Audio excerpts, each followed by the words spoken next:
Hello and welcome back to my YouTube channel. We are back with the series Playing Chess Every Day until I'm 2500. Let's get into a game. The specialty of this series, I think, lies in the opening. As you can see, I have a quite high rating and therefore my openings are pretty good. So I structure these videos so you can learn openings as well as watch me play. Okay, against d4 I play knight f6, c4, g6, and I'm hoping for Grumfeld to happen. And once they go knight to c3, now I can play d5, and this is called the Grumfeld defense. Okay, after f3, I think there are a lot of ways to play this now. But black definitely has to be precise. There is this c5 idea, always lurking. I think this is the right move now. Basically, from the opening, you are trying to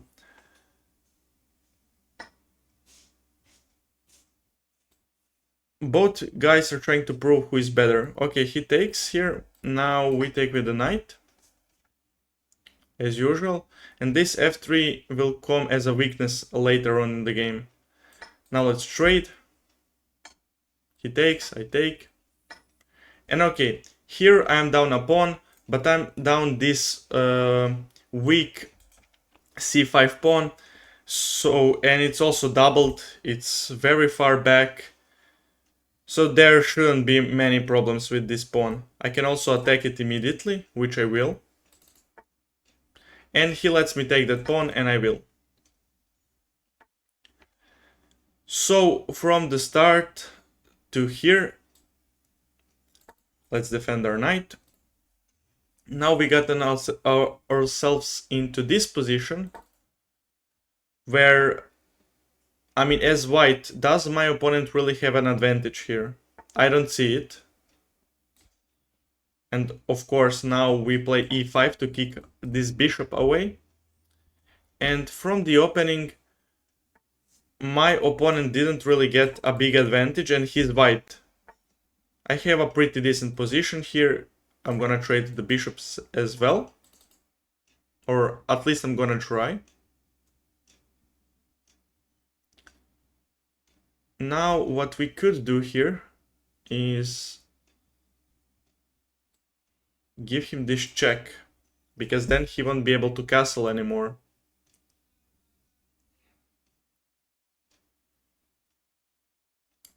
That is an interesting option. Also, there is one more interesting option here. I can play f5. And if he develops his knight, I take. And when he takes, I take with the knight. And the bishop laser guards me. Guards me through this bishop. So that's a fun idea. Let's play f5. And we are immediately gonna break his center. Okay, he gets my knight. Now we take with a bishop. And okay, here he has this pretty nice bishop. Now I'm gonna check him just to ruin his ability to castle. But okay, he has this pretty nice bishop here. But what I'm gonna rely on is these dark squares that I own and my bishop pair. So let's take a look here. I'm thinking that I want to try and keep his king locked away. So we are gonna check him one more time. And now, okay, he goes forward. He didn't want to go to the back rank. But that, I was thinking that that was a mistake. Because now when his king is out, I can play f4, attack him one more time. Okay, and now when he goes here, he's on the edge of the board. And this is looking very dangerous for my opponent. Here, I think we have an advantage. If I give a check immediately, he will play g5. A g4, because he will try to cover. Because after I give this check, if he moves here, I give bishop to e7 check, and that will also be a checkmate. So after bishop to c8, he will have to go g4 to defend his king, and then I play h5. He can take because he's pinned, and after I take, I open up my rook, and I win a lot of pawns on this side of the board. So that seems very good. Let's do that. We check him with a bishop, and now we play h5. When I take this pawn, it will be a discovered check on his king. Okay.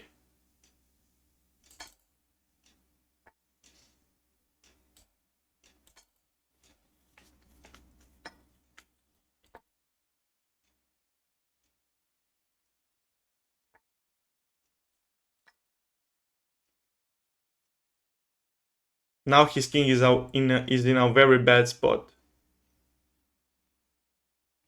He's trying to free up his king. But now we give g4 check. And now when he goes back, we can play f3 check now.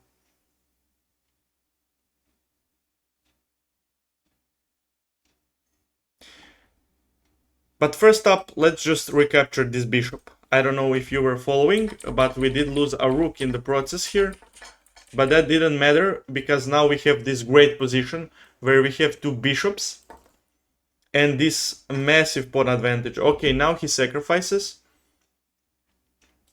his rook for the bishop. Let's take that. Now we have a two pawn advantage in this position. Okay, he attacks this pawn. I'm gonna defend it with my rook. And although here, I mean, after he sacrificed, the position is a little bit simpler. But I believe we have an advantage here. Okay, let's not move this pawn just yet. If I play h2, actually let's calculate. If I play h2, he goes back with his knight, attacking this pawn. And then I play bishop to g1, and I just lock this structure here. And he cannot really walk his king. Yeah, okay, this is the plan, guys. I push h2, he attacks it with the knight. I play bishop to g1. If he takes with this one with a check, I don't really care. But I play bishop g1 and I put his rook in the jail.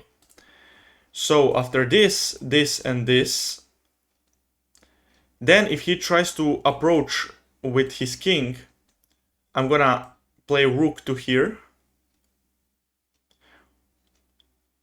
Or he's gonna approach it from this way.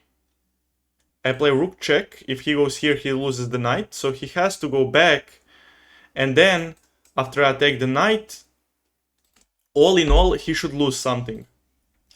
So first, let's play h2. And now when he attacks it with the knight, now we put the rook in the jail. So his rook is now in the jail, and there is no escape from the jail. Okay, he's trying to approach with the king, as I was saying. But now, I play rook to h3.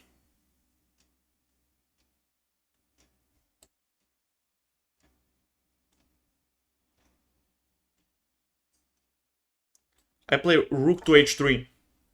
And with this rook lift, if he tries to approach closer, then we just take. Okay, but that is clearly a blunder. Now I take, and when he approaches, I just move back. And it is very obvious who is gonna win in this endgame. He trades, I trade, and I go here. And this is a winning king and pawn endgame. And we just gotten ourselves a very nice win against a very strong opponent. Let's do a game review here. When it was a critical moment, I didn't talk a lot because I wasn't sure what was going on and I just wanted to see it play out on the board. Let's analyze it now. So I think it said, okay, our ELO performance is 2500. and we have a 90% accuracy. That's very good. Okay, let's see. So let me just see what you guys see. Okay, you can see everything.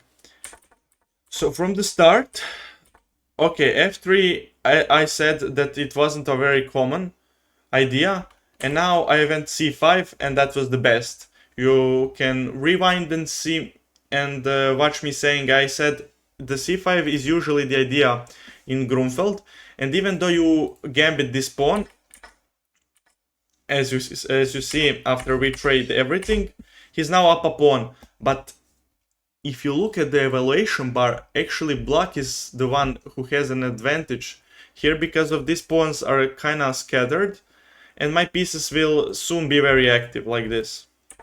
So I attack this pawn and I win it back immediately. So he attacks my knight and I just defend it.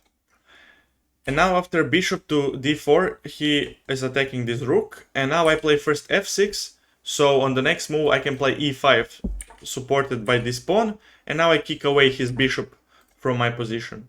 I go here with the king, of course. And bishop to b7. And as you can see from the opening, when you know the opening and you can play it very well, then you can, even as black, end up in a position where you have slight advantage, and white is, the one who is supposed to have an advantage because of the first move. So that's the importance of openings, And in this series, Road to 2500, you're not only watching me get to 2500, it is supposed to be a learning experience for you all, and I can best teach you openings because I know openings the best. Okay, so now he plays c4, locking everything up, and we play f5 with the threat of, if he does something, now we can take fe4 here, and we can take this one with the knight. So here we will be just cleanly up a pawn and a lot better. And he cannot take because my bishop takes. Okay. So that was the idea. He now traded the bishop for the knight, but I actually don't mind it because now I got the bishop pair. If he trades, I don't mind that as well, because also my bishop here is very strong. And as you can see, his pawns are on the light squares. And that favors my bishop in a way that my bishop becomes very dominant of the dark squares. But more importantly, with this, in the synergy with the rooks, it can be a very... So, okay, let me just show what I mean. So, per se, he tries to, I don't know, move his king up here, or like develop his knight. I mean, that's almost what happened in the game, but my point is, later on I might get something like f4, bishop e3, and then get in charge of the d file, and my bishop will support a lot of the key squares that rooks need for the attack. So yeah, here my opponent went knight to e2, and as I said, you are supposed to tickle your opponent when you can with checks, because now at least my opponent can't castle anymore. He went king g3, which is a good move by the engine, but I was thinking that is a mistake because of f4. And you can see the f4 is the best move in this position. But my idea here was, if he were to go back somewhere like this or like this, if you take a look at this position, his knight isn't very active. His king is, stopping his rooks from developing. So that's the reason why I gave this check again, and why I tried to force his king out. But okay, he made a good decision, and now f4, and he went here. Now bishop to c8 is the best move, and here is the key moment in the position. After g4, and I play h5, I'm letting him take my whole rook, but I have some very nasty threats with my bishops. So he did take my rook, and now I take on g4, and I take on f3. So that was all the best. And when he takes, now I play g5. Okay, now the engine is a bit confused. Engine on my screen says the g5 is the best move, but on the analysis it says it is a mistake because of knight g1. And somehow you are surviving this. But in the game, my opponent played h3, which is of course a huge blunder, because now when I take with the bishop, on the next move I will play g4, and everything comes with a tempo. And the worst thing about this for my opponent is that I will also win back this bishop that took my rook, which is what happened in the game, g4, and then I take this bishop back. And now when we take a look at this position, actually I am down in exchange, but my bishops and pawns are so strong and it is just so hard for my opponent to play. He tried to sacrifice the rook, but as we saw in the game, it didn't really work out. I just protect, and now I put his rook in the jail. As you can see, knight goes back, and I put his rook in the jail.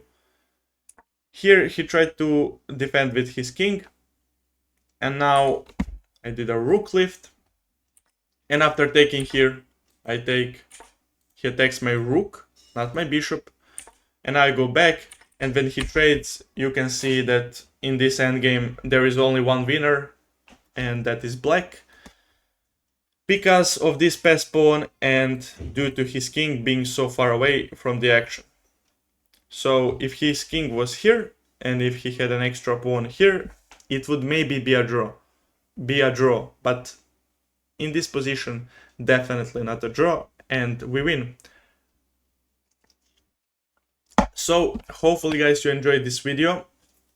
I did enjoy making it, because before every video where I film rapid and when I talk about the openings, you know, I pause and I start to analyze openings so I can teach you guys the openings that are happening in the video. So thank you guys for watching, hopefully you enjoyed, and goodbye till the next one.